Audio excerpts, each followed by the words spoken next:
vamos a comenzar, para no retrasarnos mucho. Es un honor ser anfitriones para este acto aquí en el Instituto de Astrofísica Andalucía.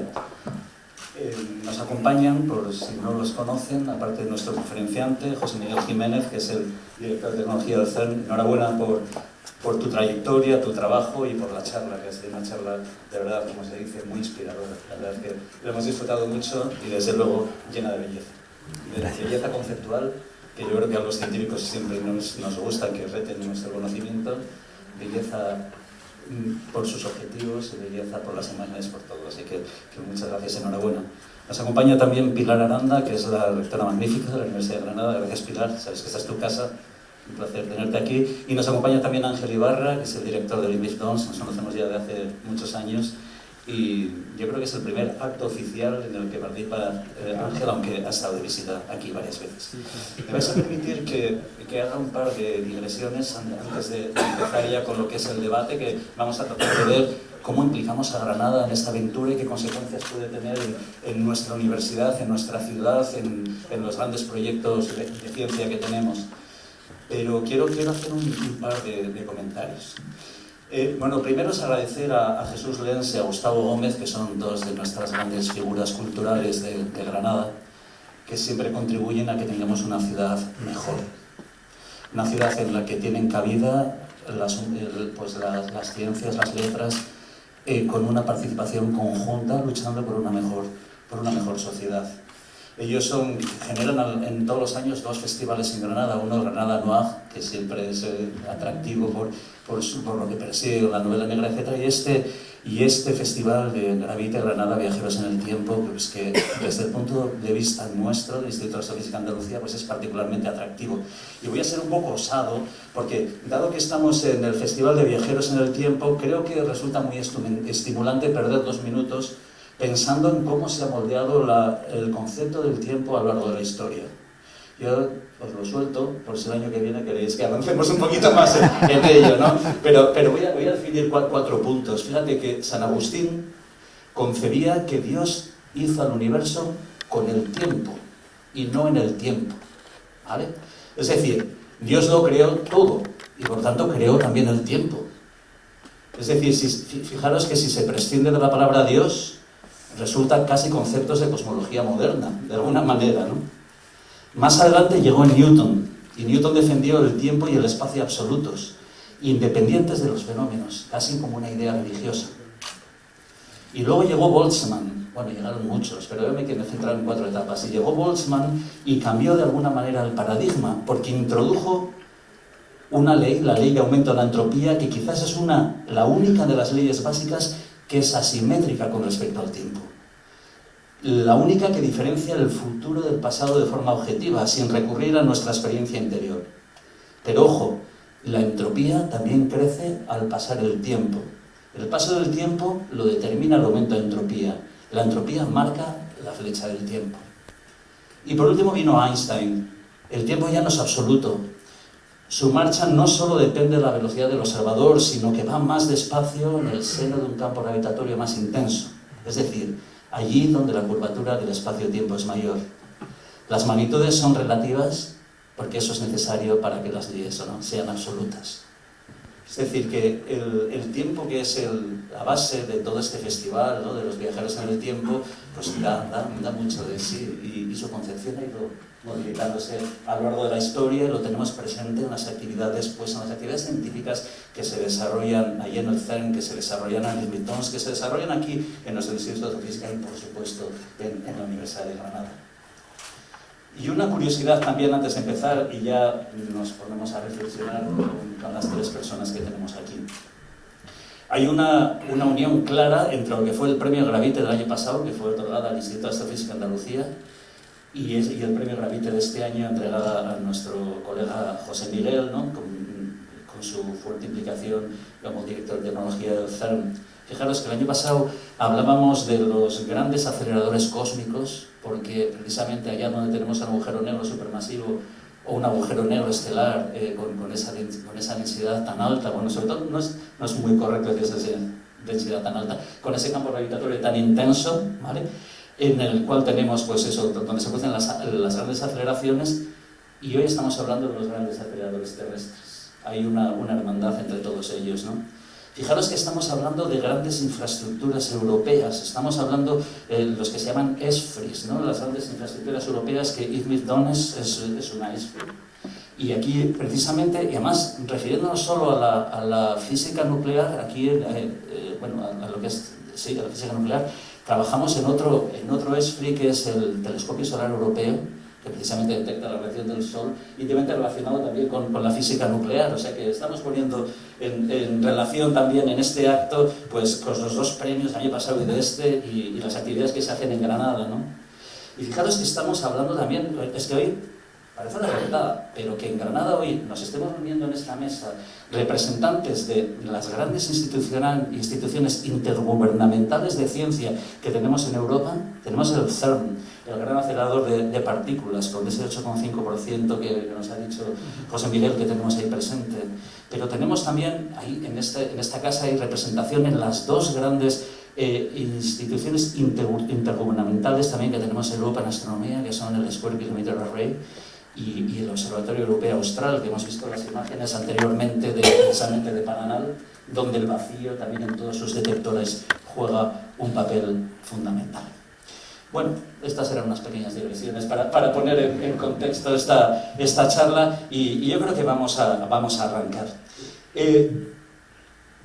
Nos ha hablado precisamente el conferenciante de lo que supone un proyecto de esta naturaleza, de lo que va a suponer Yves Milton en la vida de Granada, y con la fuerte implicación, yo creo, con la inteligencia con la que la Universidad de Granada ha manejado su participación en Yves Milton, porque lo que no tenía sentido es tener una instalación como esta en Granada sin que los propios investigadores de la universidad sacaran rendimiento de ello, con lo cual lo que se hizo desde el principio es generar grupos de investigación en la propia universidad que pudieran sacar rendimiento sobre ello. Quería preguntaros, dada la experiencia que tiene José Miguel en el CERN, dada la experiencia que vosotros tenéis, la primera pregunta es muy sencilla. ¿Qué capacidad de arrastre puede tener en el desarrollo de una ciudad como Granada un proyecto como Yves Milton? Y se parece, empezamos con Ángel, ¿te parece lo mismo? Bueno, puedo empezar yo a decir algo, pero voy a decir con mucha...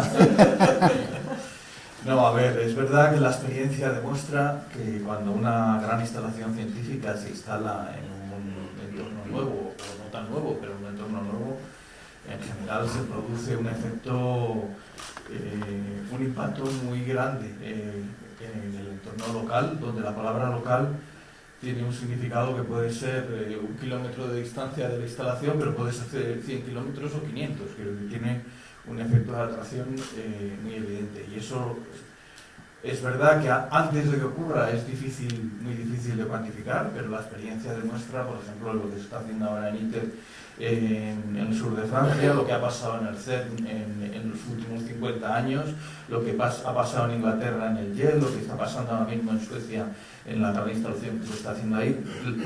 La experiencia demuestra que eso tiene consecuencias muy relevantes, y tiene consecuencias relevantes en distintos ámbitos. Desde luego en el ámbito científico, porque tiene una fuerza de atracción para gente que visita la instalación, para nuevos grupos que se crean o nueva gente que quiere trabajar en las instituciones científicas que hay cerca. Pero tiene también un impacto muy evidente en la industria, porque normalmente estas grandes instalaciones se caracterizan porque los requisitos, las cosas que tienen que comprar, lo que le piden a la industria está en el límite de lo que se puede hacer, y hay una cierta tendencia a que se produzca una sinergia, una simbiosis entre las capacidades que tienen esas instalaciones y lo que son capaces de hacer las empresas, de manera que las empresas tienden a colocarse cerca, primero para poder trabajar más fácilmente en la instalación y a la vez para aprender de lo que está ocurriendo ahí, para luego aplicar esas cosas que aprenden en otros campos tecnológicos. Porque, y aquí me permitís una pequeña digresión saliéndome del discurso principal, es que las empresas normalmente no hacen mucho negocio con su participación en estas grandes instalaciones. Normalmente los contratos son muy difíciles y normalmente siempre se equivocan en la estimación de los presupuestos y muchas veces pierden El enorme beneficio que sacan las empresas de colaborar con estas grandes instalaciones es que se ven obligadas a aprender a hacer cosas que antes no sabían hacer, e inmediatamente esa experiencia que desarrollan les permite competir mucho mejor en otros campos mucho más rentables. De manera que yo lo que veo es que el efecto principal para las empresas es un desarrollo tecnológico muy fuerte. Finalmente, el tercer impacto que yo veo que se ve muy evidente es el impacto sociológico, lo que ocurre alrededor. El nivel cultural de la gente suele ser distinto, obliga o pide la gente que se instala en esas zonas pide más actividades culturales, un tipo de actividad cultural distinto de lo que hay. A las instituciones cercanas educativas se les pide cosas que normalmente no están desarrolladas, de manera que con el tiempo se ve que cambia el perfil sociológico que hay alrededor de esas grandes instalaciones. De manera que yo creo que si extrapolamos lo que ha ocurrido en otros sitios en Europa y en el mundo cuando se han instalado esas cosas cerca de una determinada ciudad o en una determinada región, podemos estar seguros de que va a tener un impacto evidente en Granada cuando se instale. Es verdad que en Granada hay ya cosas, está la universidad, pero precisamente, o el instituto, pero precisamente por eso esas semillas previas que hay o esa infraestructura previa que hay, lo que permite es que esa sinergia sea mucho más eficaz y sea más rápida. O sea que yo no tengo ninguna duda de que va a haber un impacto muy significativo en distintos ámbitos de Granada cuando consigamos que el Midones esté funcionando. Al principio costará, porque desde luego no es una cosa que pase en 6 meses ni en 3 años, es una cosa que se desarrolla durante bastantes años, pero con el tiempo será un impacto muy significativo. Muchas gracias por invitarme a participar y poder compartir, no solo con mis compañeros de mesa, sino con todos ustedes, una reflexión y sobre todo poder felicitar directamente a José Miguel y agradecer esa maravilla de hacer que nos pudo mostrar parcialmente en algún momento. Es bellísimo, yo estoy convencida que Marite ya ha tomado nota y pintará algo relacionado con el CER porque encaja mucho con el colorido que ella tiene siempre en sus jardines y en sus muestras. Bueno, basta conocer un poquito la historia y me van a permitir que me remonte no en el tiempo, voy a viajar mucho, pero sí un poco pensar cómo nace y por qué está en Granada, que Ángel lo sabe mejor que yo, pero como está ligado un poco a una circunstancia de la universidad importante, precisamente surge en Granada. Bueno, pues ellos conocen, están con toda esta búsqueda de energía limpia, todo lo que es fusión nuclear, el desarrollo de ITER, el desarrollo de fusión energía, en fin, varios aspectos. Entonces se piensa en construir, lo estoy llevando no a divulgación, lo estoy llevando como si se lo estuviese contando a mis hijos, que desconocen totalmente esta materia, ¿no? Bueno, pues me disculpan porque bueno, también creo que es importante que en ciencia pongamos los pies en la tierra para que podamos entender cuando solicitamos más fondos porque lo estamos haciendo.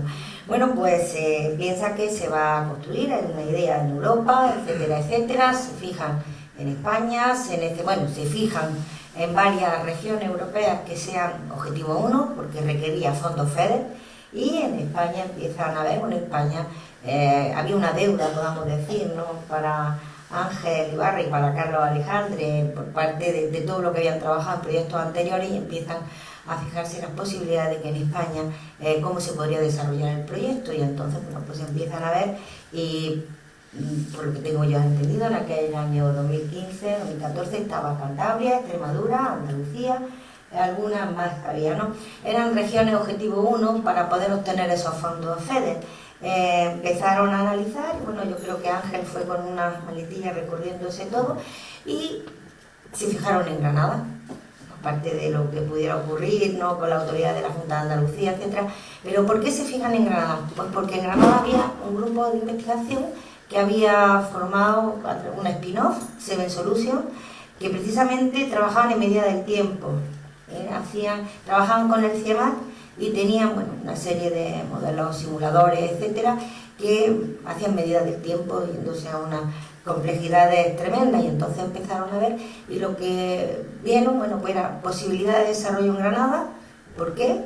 pues una provincia atractiva porque hay que atraer gente, una provincia con una universidad potente, con una capacidad importante de captación de fondos, de poder gestionar fondos FEDER, con un espacio amigable para vivir, atractivo. Entonces yo creo que todo eso fue lo que, bueno, pues configuró por lo menos la parte de historia que yo viví, que conozco, tendría sus entresijos técnicos también importantes y políticos. Y bueno, apareció... Fíjense que he dicho la universidad. Sin embargo, la Universidad de Granada no tenía grupos de investigación que trabajaran en fusión nuclear. No teníamos, no había. Entonces, claro, decíamos, bueno, nuestros grupos tienen que empezar a... Eso es muy habitual en ciencia, ¿no? Que tengamos un poco que reciclarnos, que cambiar nuestras líneas, que aplicar nuestra metodología a otras líneas de investigación. Y esto es lo que ha ido sucediendo. Por tanto, un factor importantísimo, amplitud de líneas de investigación que puedan generar un conocimiento diferente. Algo también que se da en la Universidad de Granada, y está aquí Paco Herrera, es una capacidad interdisciplinar importante. Y yo creo que eso también es otra de las ventajas a la hora en ciencia de poder trabajar y poder desarrollar proyectos de esta gran, bueno, de esta gran enjundia, ¿no? Y ahí, pues como sabe Paco, nuestra investigación ya cada vez más interdisciplinar. Hoy en día los proyectos, en un proyecto de esta envergadura hay economistas, hay sociólogos, hay politólogos, hay expertos en captación, hay filósofos, hay expertos en ética, etcétera. Es decir, no vamos ya a proyectos que tienen exclusivamente una línea, ¿no? Y esto volvemos a lo de la ciencia y las letras. Hoy en día ya es totalmente interdisciplinar, aunque es cierto que desgraciadamente nuestros planes de estudio están muy encasillados y tenemos una alta especialización, pero de ahí que entre todos trabajemos por hacer mejor esa interdisciplinaridad. Yo creo que también no solo ese efecto que tiene específico en generación de ciencia, sino atracción, captación de talento y retención de talento. Importante formar una sociedad científica, hablaré de la sociedad en general, una sociedad científica más amplia, más diversa, más heterogénea, que aporte más, que puedan trabajar más juntos. Yo siempre digo que la ciencia casi se transmite por ósmosis, hay que estar cercano para poder estar y tener grupos diferentes en un espacio permite que surjan nuevas ideas. De ahí, por ejemplo, proyectos con jóvenes que tratemos de que se mezclen, ¿no? Gente de filosofía con geografía, con análisis matemático, con inteligencia artificial, con nutrición. A ver qué se le ocurre, porque siempre sale algo bueno, y eso creo que también un proyecto de estas características lo posibilita. Atracción de empresas, bueno, pues estamos viendo cómo no solo por la propia actividad que la universidad genera en cuanto a desarrollos tecnológicos, saben que hasta hace poco no éramos realmente una universidad con una formación en tecnología importante, ¿no? Bueno, teníamos una formación básica importante en tecnología, nuestros físicos, nuestros químicos, matemáticos, ingenieros informáticos, son muy buenos en las ciencias básicas, ¿no? Pero la aplicación ha ido con el tiempo y se ha ido generando, y en los últimos años sí que hemos pasado a ocupar una de las primeras posiciones a nivel nacional en cuanto a transferencia. Pero entre todos se ha conseguido hacer lo que le gusta a nuestro alcalde, un ecosistema de ciencia importante. Y yo creo que no solo es porque tengamos a los mejores investigadores en inteligencia artificial, el mejor de todos aquí presente nosotros, Paco, sino porque están viendo los proyectos que se están generando en torno a esa capacidad de generar conocimiento. No solo la universidad, los centros del Consejo son muy buenos, su transferencia es muy directa y esa capacidad de captación. Y de hecho, cuando nos visitan empresarios que vienen, bueno, pues vienen atraídos por lo que supone la provincia de Granada, por lo que supone la generación de conocimiento, pero porque saben que aquí se está moviendo algo.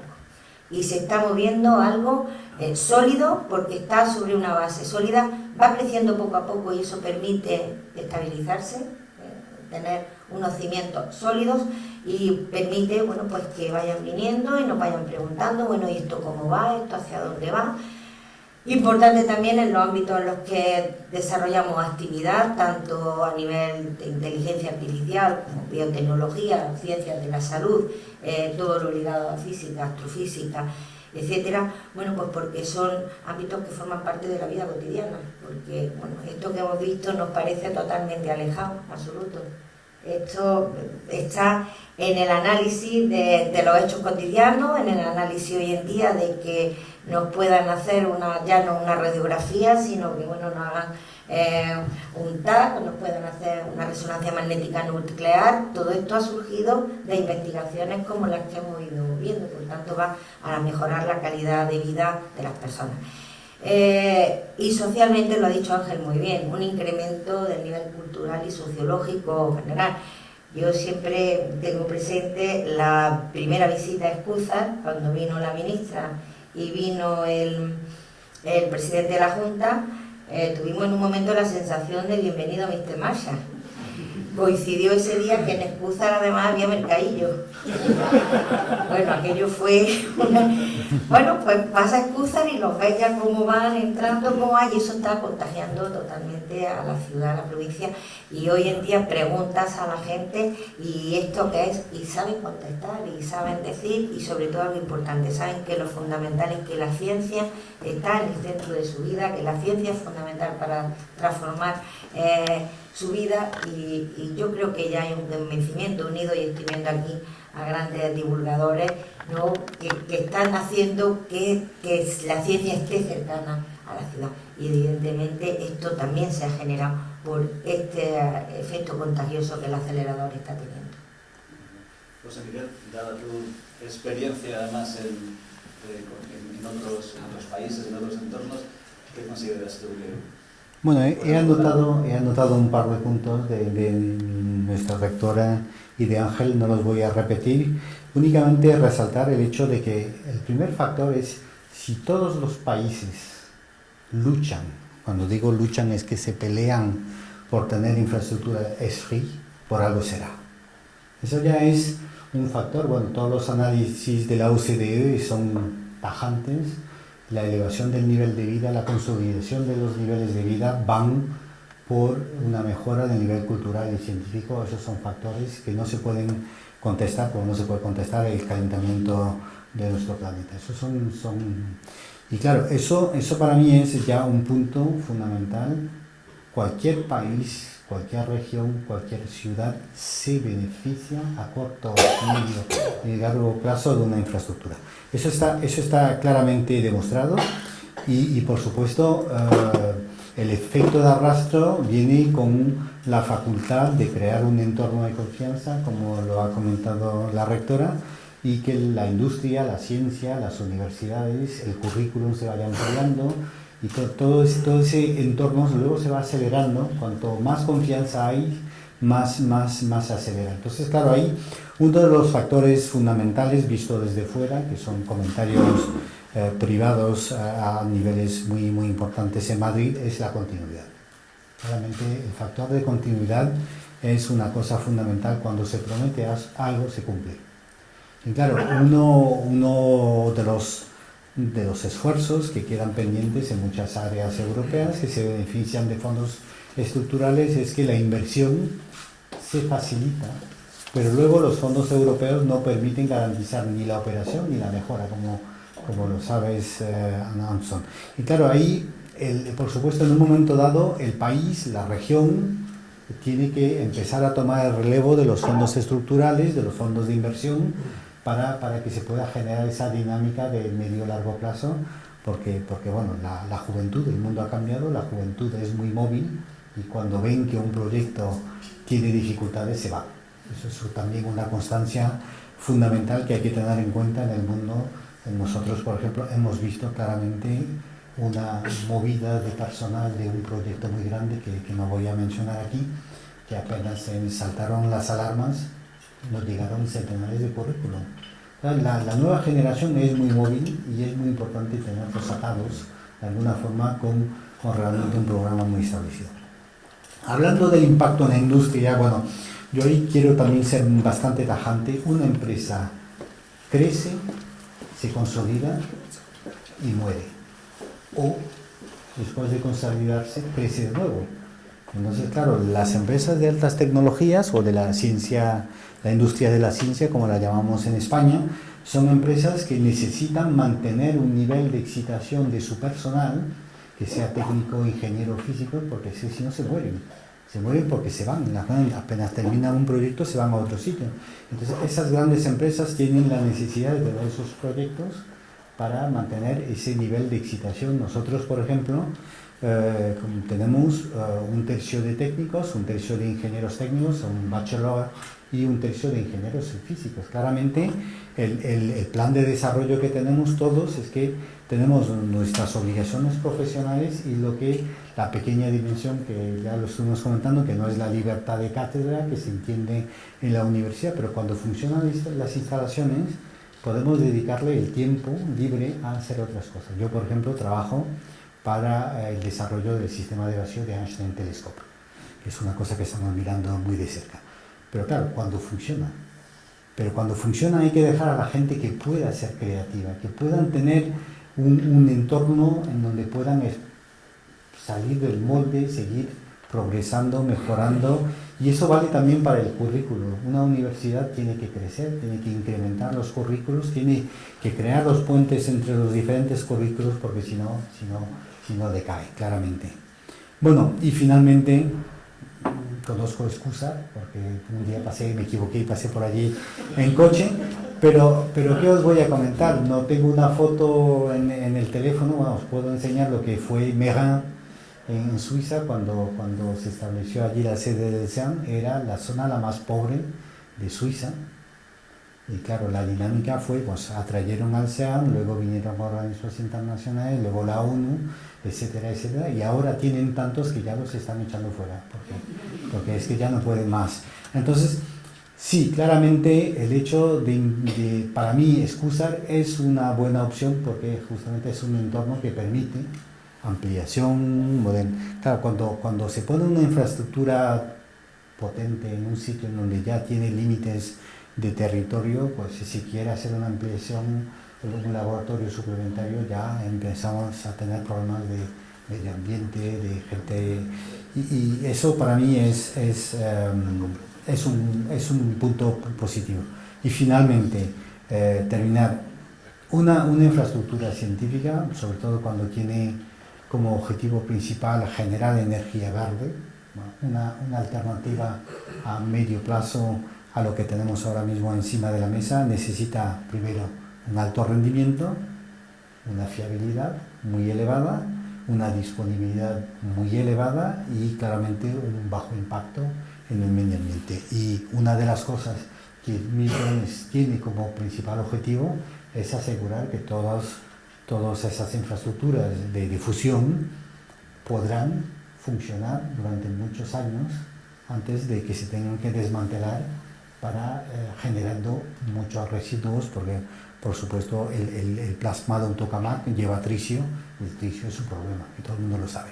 Entonces, esos elementos de base son fundamentales, y yo creo que de verdad IFMIF no es que será una infraestructura necesaria, es que no será la primera, es que generará probablemente otras más en otros continentes en el mundo, si no más en Europa. Sí, solo un pequeño comentario antes de pasar a otro punto, es lo que habéis comentado los tres de la interdisciplinariedad, ¿no? Por ejemplo, fijaros, para otro de los proyectos ESFRI en los cuales el instituto está implicado, nuestro instituto, el Square Kilometer Array, toda la cuestión de la sincronización en un interferómetro es fundamental, porque lo que tú tienes que hacer es localizar el mismo frente de ondas en los diferentes elementos que forman parte del interferómetro, con lo cual se exige un alineamiento en tiempo y frecuencia muy preciso.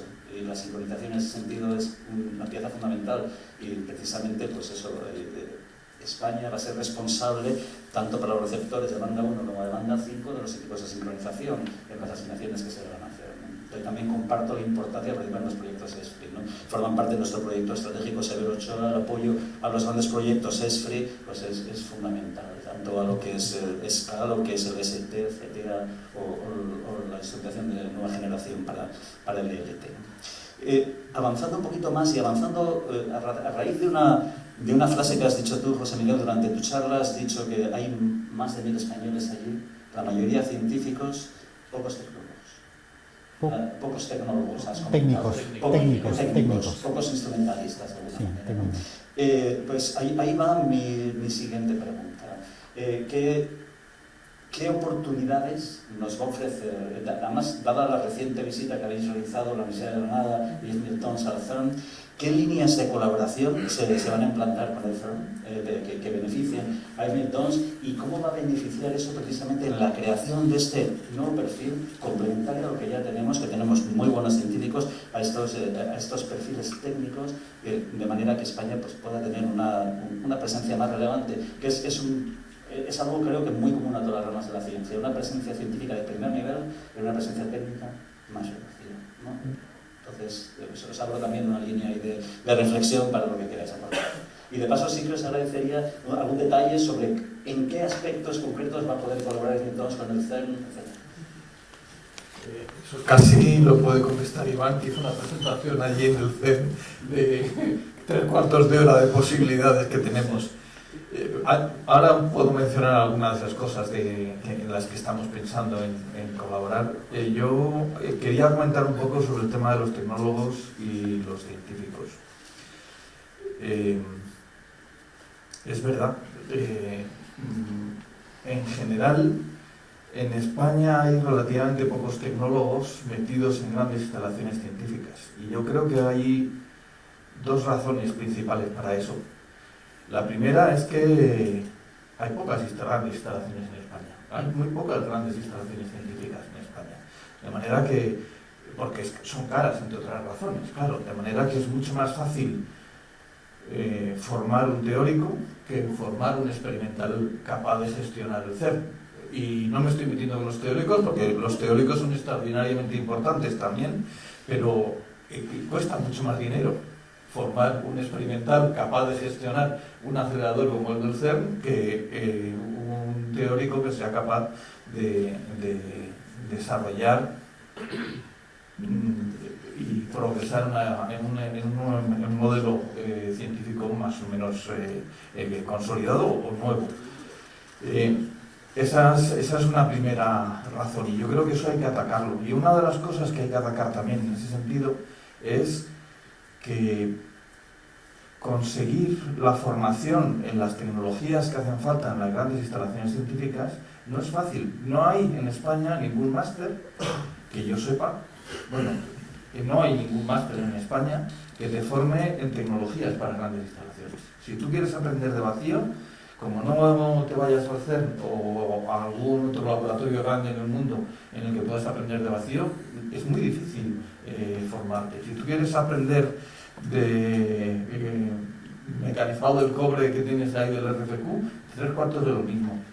Una cosa que falta claramente en España, un aspecto que es importante es que si tú miras todas las grandes instalaciones científicas que hay en el mundo de la gran ciencia, muchas tecnologías son comunes a ellas. Se usan con distintos requisitos de distinta forma, pero todas necesitan vacío, todas necesitan electrónica, lo acabas de decir tú ahora mismo. Algunas necesitan óptica, otras a lo mejor no necesitan tanta óptica, pero los sistemas de control son todos comunes, los problemas de mecanizado de materiales son en general comunes, el desarrollo y el comportamiento de los materiales en condiciones extremas es en muchos casos comunes, etcétera, etcétera. Pero no existe ningún máster o ningún programa de formación en España que te permita formarte en ese tipo de tecnologías. Yo creo que eso es algo que de hecho en algún momento lo hemos hablado ya, Pilar, algo en lo que las universidades españolas deberían trabajar un poco, intentar generar algún esquema de formación que te permita formarte para trabajar en una instalación científica. Y como ya solo para terminar este tema, ya la voy a las cosas que vamos a hacer con el CERN, o que espero que podamos hacer. Y cuando hablo de tecnologías, hay también una tecnología o un aspecto que normalmente no hablamos de ello, pero que es también, me parece a mí, muy importante, que es la gestión de grandes instalaciones o de grandes proyectos. Gestionar un proyecto, el management que decimos en inglés, que es un poquito más que gestionar un proyecto de una gran instalación científica, de un proyecto como científico novedoso, no es lo mismo que gestionar un proyecto de una fábrica de zapatos o de una industria convencional. Y no es lo mismo, no porque seamos más orgullosos o seamos capaces de hacer más cosas, es porque normalmente los proyectos científicos, especialmente grandes instalaciones, tienen unas características diferenciales comparado con otros proyectos. Y las características diferenciales son que sabes que va a haber errores, porque es la primera vez que estás construyendo algo, o entonces lo vas a hacer mal seguro, no vas a cumplir el schedule, es poco menos que posible cumplir el schedule y te va a faltar gente. Entonces, saber cómo gestionar una situación de incertidumbre tan alta es algo que requiere un tipo de herramientas de gestión, digamos, diferentes de las que tienes cuando haces unos estudios de project management convencionales al uso. En España, que yo sepa, tampoco hay nada de formación de eso. Sé que en Europa hay un par de másters en que están precisamente trabajando en esa línea. Entonces, el CERN, ¿por qué vamos al CERN? Pues porque queremos aprender del CERN. Nosotros queremos hacer un acelerador que es único en determinados aspectos, pero desde luego muchas de las tecnologías que tenemos que utilizar o muchos de los problemas específicos que tenemos a la hora de construir el acelerador, pues en algún momento han ocurrido también en el CERN. Entonces, pues efectivamente en la reunión que tuvimos allí hace unas semanas hicimos una larga lista de cosas de las que querríamos colaborar con ellos. Nosotros pensamos que incluso algunos de los problemas que les planteamos podrían ser interesantes para ellos. Y bueno, pues algunas de las cosas que en este momento parece que están progresando adecuadamente es en temas de vacío concretamente. Pues por ejemplo, corrígeme si me equivoco, Iván, tenemos un problema. Nosotros una de las cosas que queremos poder hacer es que si algo falla en la instalación, podamos cerrar unas válvulas muy rápidamente para poder aislar los distintos sectores del acelerador, de manera que no se propague el posible problema a lo largo del acelerador.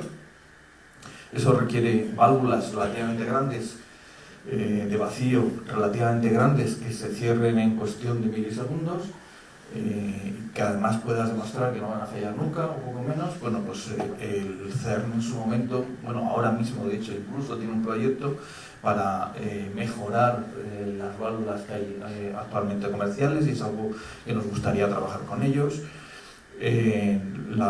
Un aspecto muy importante es la disponibilidad que ha mencionado hace un rato José Miguel.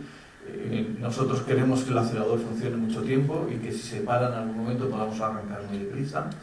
El intentar ahora diseñar de manera que puedas asegurar una disponibilidad alta y luego, cuando estás funcionando, poder predecir cuándo va a fallar algo e intentar sustituirlo cuando piensas que va a fallar, es algo en lo que está trabajando mucho, especialmente en el CERN. Y los cálculos que hacemos nosotros para intentar hacer esas estimaciones se basan en estimaciones de probabilidades de fallo, de cuándo se va a romper una silla, cuándo se va a romper. Esos datos normalmente no existen salvo en sitios en los que los están usando. Entonces, por ejemplo, trabajar con el CERN en los estudios de disponibilidad y cosas relacionadas con esas, pues nos interesa mucho.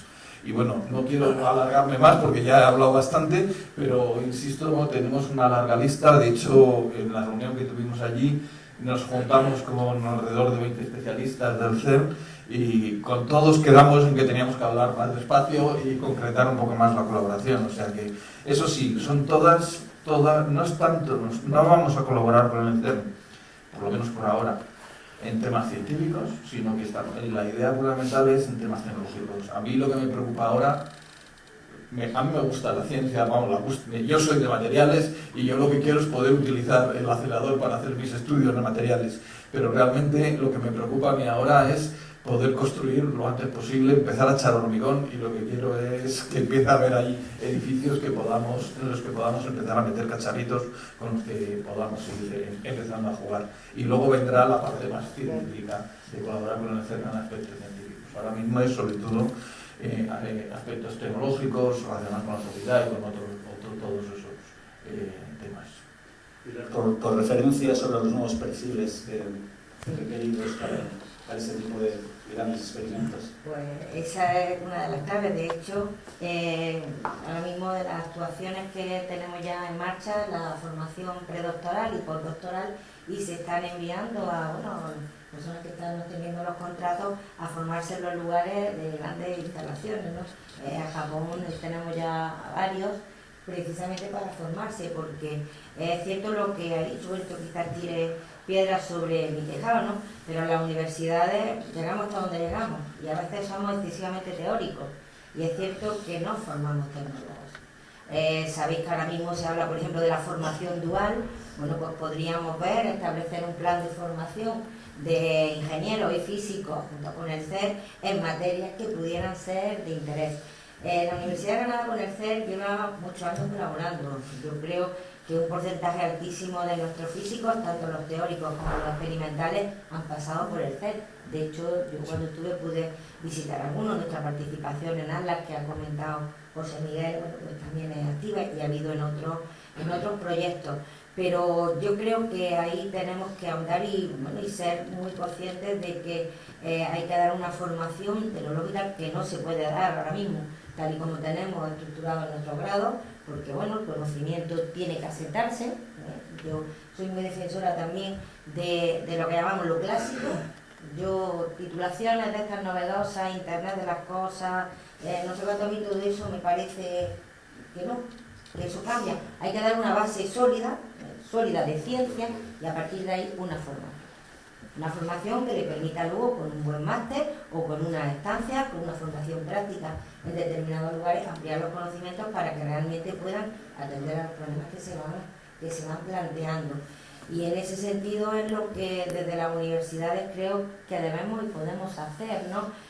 Asentar la base del conocimiento, generar conocimiento y ser muy conscientes que llegamos hasta donde llegamos, y que hay que colaborar con otras instituciones, que hay que ser humildes en que nos formamos bien en todo y que tenemos mucho que aprender.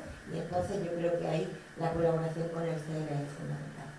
También hablar, por ejemplo, no se ha dicho, pero en los técnicos a veces nos olvidamos del valor de la formación profesional superior, ¿no? En tecnología, que también la tenemos muy abandonada. Bueno, hemos sido un país que nunca hemos estado avanzados en tecnología.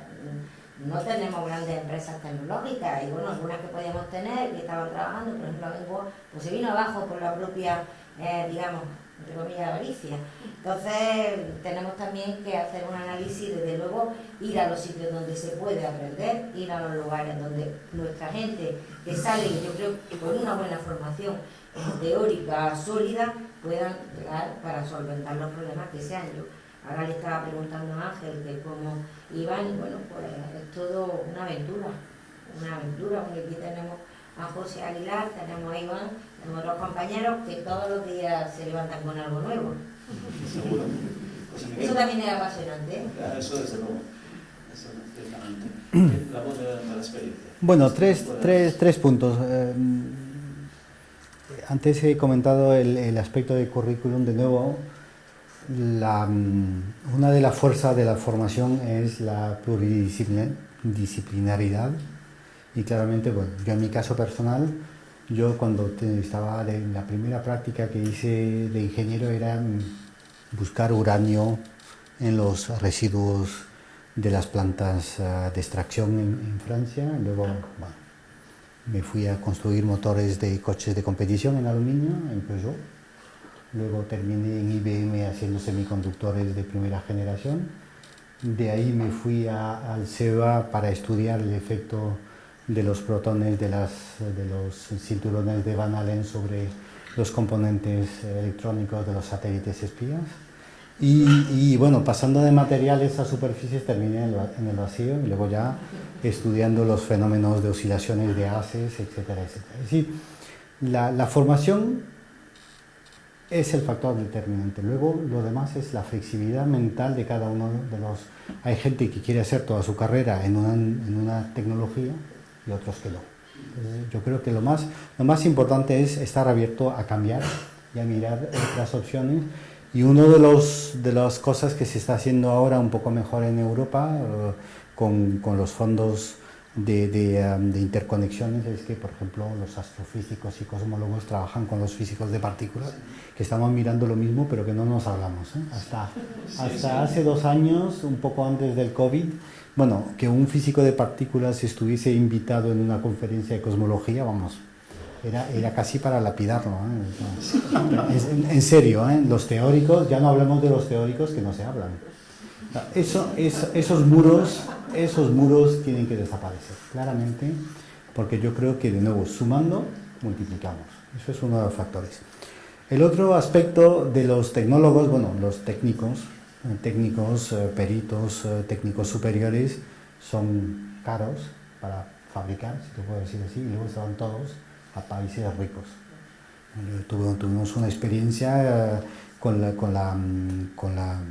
Comunidad de Madrid, en donde llegamos nosotros con 50 puestos y teníamos a BASF, Mercedes, Audi, BMW ofreciendo 25.000 plazas.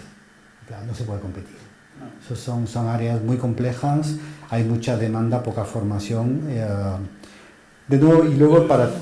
Eso es muy bueno, sí, eso es muy bueno, pero claro, tienen una capacidad de desarrollo de carreras mucho más importante en esas áreas que la industria de la ciencia. El último punto, bueno, nosotros hemos acumulado 70 años de experiencia en operación, tenemos muchos parámetros, en particular todo lo que es availability, reliability, disponibilidad, fiabilidad, son parámetros estadísticos que claramente cuando se hace una infraestructura tipo IMIP-DONES, el objetivo es que esté funcionando, no que esté parado. Y funcionar una infraestructura con una tecnología tan específica no es tan simple y la gestión es una gestión muy peculiar y ahí claramente hay mucho que aprender, no vale la pena repetir los errores que otros cometieron antes.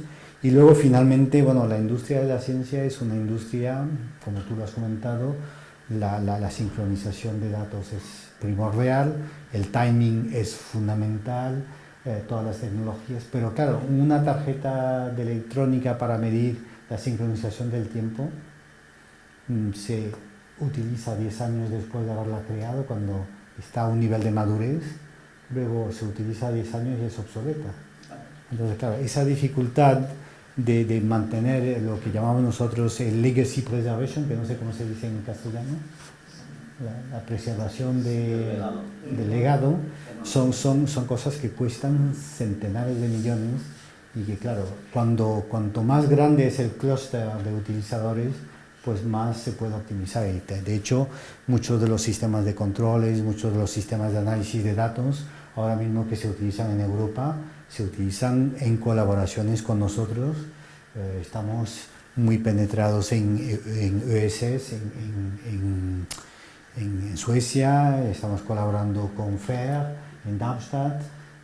¿Por qué? Porque claramente juntando fuerzas, cada uno pone menos esfuerzo en preservar esa continuidad y mejorar los sistemas de control. Sistemas de control que a mí, estoy de acuerdo con la rectora, una computadora es un útil, no una finalidad. Es un utillaje, no una finalidad. Es decir, no podemos dedicarle el 30% del coste de operación de una infraestructura de grandes dimensiones a cambiar los sistemas de controles cada 10 años porque son obsoletos. Eso es económicamente imposible. Entonces, claro, hay que inventar un paradigma diferente que no es el industrial, que es nuestro, de la comunidad de 7 grandes centros. Tenemos que tener una dinámica en paralelo de la economía industrial, de la tecnología de la información, porque ellos lo que quieren es cambiar los sistemas cada 10 años. Claro, eso para nosotros es imposible. Bueno, se me va avanzando el tiempo, entonces habría muchos temas de los que hablar. Yo tenía aquí muchos: la transferencia, la ciencia de datos asociado a estos grandes proyectos como son el CERN, como son las otras ESFRIs, pero me voy a centrar quizás para terminar en 2 últimos puntos más cercanos a lo que es la vida del día a día, ¿no? Estamos hablando de un festival, Festival Gravite, que habla de la triple dimensión, la tercera cultura, ciencia, más literatura, más arte. El papel de las unidades de cultura científica es fundamental precisamente en mantener esta llama viva acuerdo. O sea, evidentemente todos estamos de acuerdo con un proyecto como IMESDONS o los proyectos en los que trabaja la UGR o los que trabaja este Instituto de Astrofísica son proyectos que generan conocimiento que benefician a la ciudad, pero hay que hacer a la sociedad participe de todo ello, ¿no? Entonces os pido una reflexión sobre este punto también, el papel que pueden jugar las unidades de cultura científica y de ver, por ejemplo, desde el punto de vista del CERN también, cómo allí cómo se está haciendo, ¿no? Empezamos, ¿quieres empezar a Pilar esta vez por cambiar un poco el orden? Vale, de acuerdo. Pues lo comenté antes, para mí me parece que acercar la ciencia a la ciudadanía es fundamental.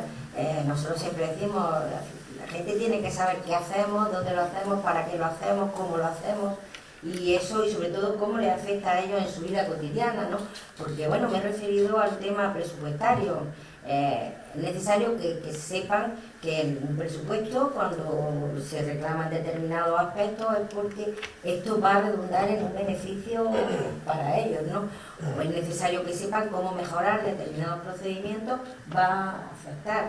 Conocer y acercar. Yo soy una defensora, bueno, aquí está Alicia, que es magnífica, la gente nuestra también está, José Ángel, de nuestro gabinete de comunicación. Yo creo que en los últimos años se ha avanzado muchísimo. El propio Paco da una charla de divulgación magnífica sobre la ciencia de datos, algo que no es fácil. Yo no tenía ni idea, sigo teniendo muy poca, pero me enganchó, porque yo creo que la gente tiene afán por aprender y por saber. Yo creo que eso también es algo que se ha ido cultivando en los últimos años, ¿no?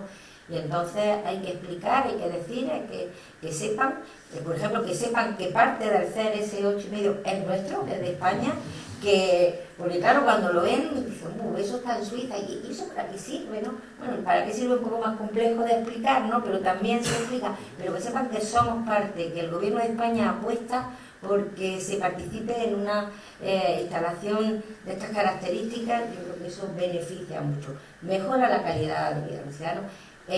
La curiosidad es algo que debemos de tratar de mantener siempre, desde los niños y niñas pequeños hasta los adultos, hasta las personas mayores. Por ejemplo, la experiencia nuestra con el aula de mayores, y la habrá tenido también compañeros cuando han ido a las charlas, a esas personas que ya aprenden por el placer de aprender, no porque se tengan que examinar ni tengan que hacer nada, ¿no? Entonces yo creo que eso ya está calando en la sociedad, y es gracias a las unidades de cultura científica de todos los organismos. Las vuestras del Consejo son magníficas. Yo creo que también las universidades en eso nos dan un salto. Hombre, ahí la FECIT está haciendo una buena apuesta. Y qué decir de parte de la ciencia en Granada. Creo que eso ha acercado la ciencia a la sociedad completamente.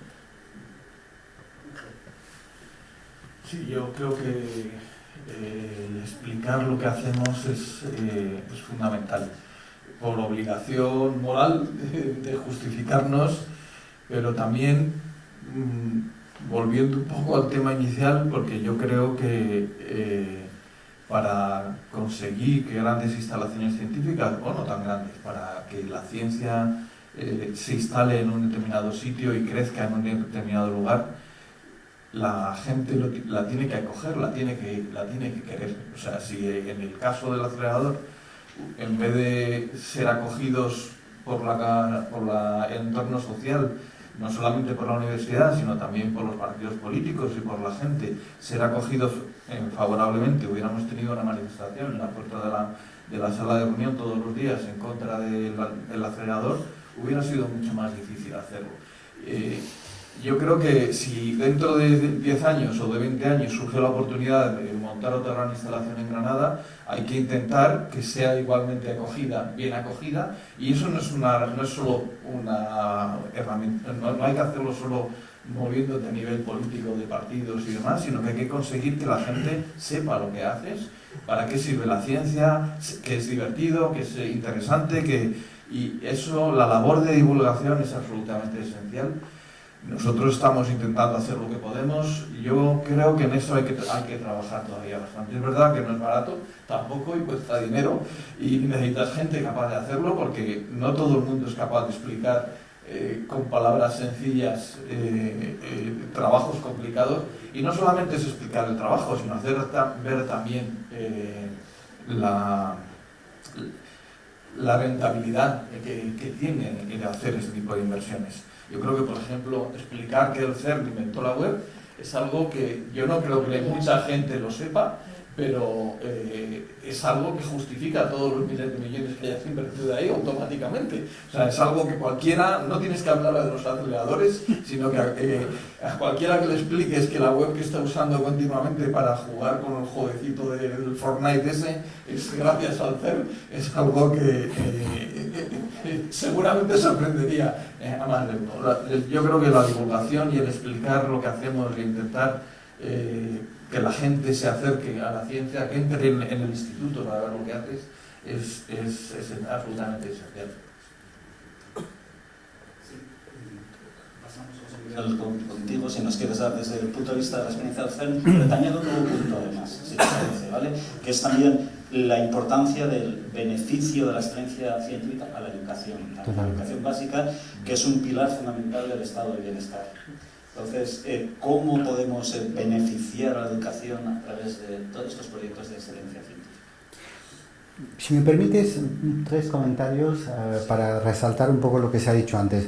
Primero, de nuevo, insistir en que una sociedad curiosa crece, una sociedad educada se consolida. Entonces, eso para mí son 2 factores.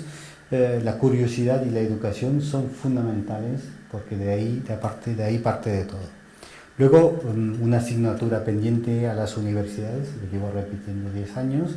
Nosotros inventamos la web y no quiero que un día me quemen en la calle diciendo que todo esto lo hemos inventado nosotros. Porque de la web hay muchas cosas buenas y otras menos. Y claramente ahí hay una asignatura pendiente, no únicamente en España, sino en el mundo entero, que es realmente cómo controlar lo que llamamos los fake. Sí, esa información, esa cantidad de información que hay en la red, la mayoría de ella totalmente falsa. Y bueno, muchos de los jóvenes universitarios no tienen la capacidad, no se les ha enseñado esa capacidad de filtrar, de cuestionar, de interrogarse sobre lo que están leyendo. Y para mí eso es un problema, porque luego decae también en la gestión política, el mecanismo de representatividad parlamentaria que ya se está cuestionando en todos los países, el populismo, todo eso viene de esa capacidad de penetración directa en la sociedad, de unas informaciones poco filtradas, pensando que luego la gente es capaz de filtrarlas y eso no es verdad. Entonces ahí hay realmente una labor, hay que educar a la gente al análisis de esa cantidad inmensa de información que está flotando en la nube. Bueno, y entre otros fake, cosas, bueno, claro, por supuesto, siempre he dicho que no había que oponer un aspecto a otro, pero vamos a poner unos números. La Universidad de Innsbruck tiene un presupuesto equivalente al del CERN. ¿Cuántas universidades como la de Innsbruck o más grandes que la de Innsbruck hay en Europa? Y hay un CERN nada más.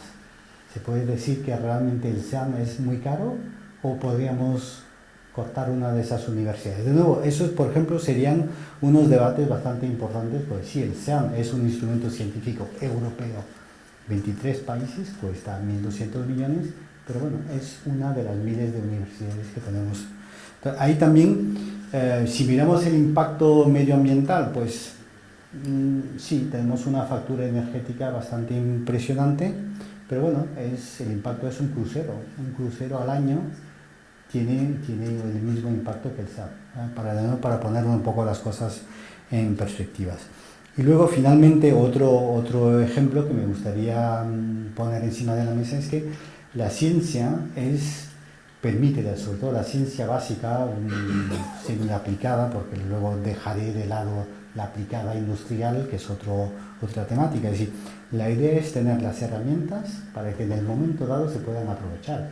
Y uno de los ejemplos que siempre se encuentra en la literatura, lo podéis buscar, era el ministro de Economía británico que fue a visitar el laboratorio de Edison cuando inventó la electricidad y le dijo al ministro que estaba ahí, todo el mundo estaba viviendo con velas y carbón, y dice, ¿y esto de qué va a servir? Y dice, mire, ministro, no tengo ni idea, pero seguro que le podrá poner impuestos.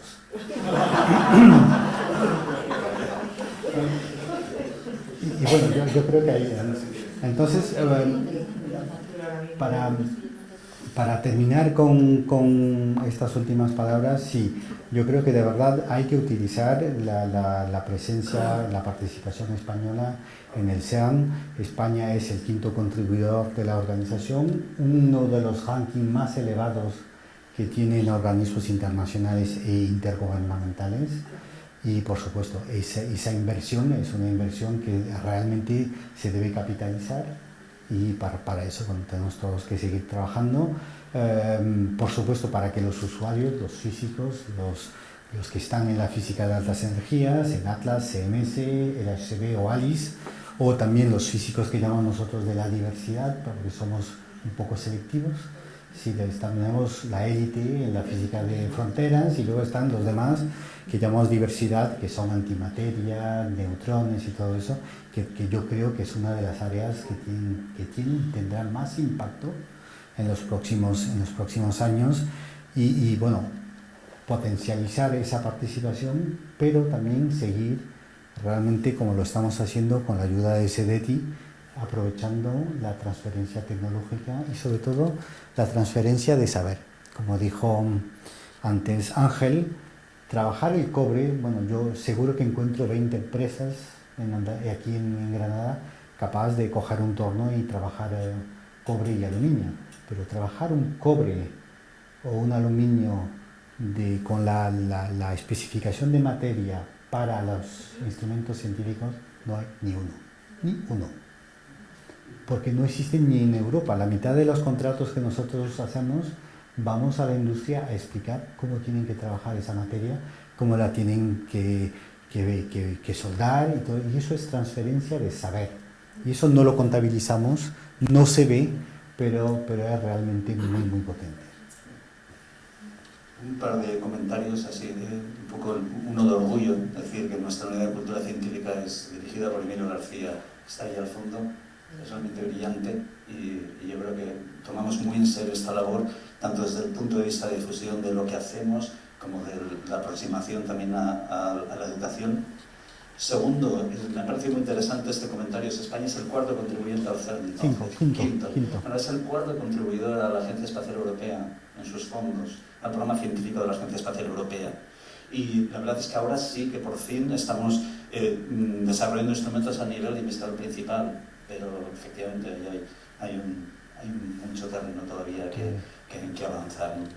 Bueno, yo creo que si mis dos jefes aquí, Gustavo y Jesús, consideran, pues vamos a ir terminando, y me vais a dejar que termine con 2 reflexiones, ¿vale? La primera yo creo que es clave, y yo creo que es fundamental para Granada ser sede de la excelencia investigadora. Y yo creo que es que ahora lo somos, y que hay que aprovechar esta oportunidad que es histórica con el desarrollo de los Smith-Downs, con el desarrollo de toda la investigación que se está desarrollando en la Universidad de Granada, con los proyectos que, por ejemplo, estamos desarrollando aquí, con el liderazgo en los proyectos ESFRIS a través del programa Severo Ochoa, ¿no? que acabamos de renovar la concesión por un 2º mandato, y otros centros del CSIC, otros centros que tenemos aquí en Granada, en el PTS también. Hay que aprovechar esta excelencia investigadora, porque se convierte de verdad en un valor añadido de la ciudad, que es fundamental.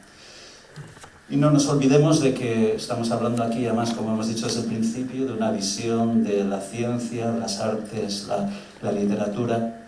2 de mis escritores favoritos han fallecido en el último año.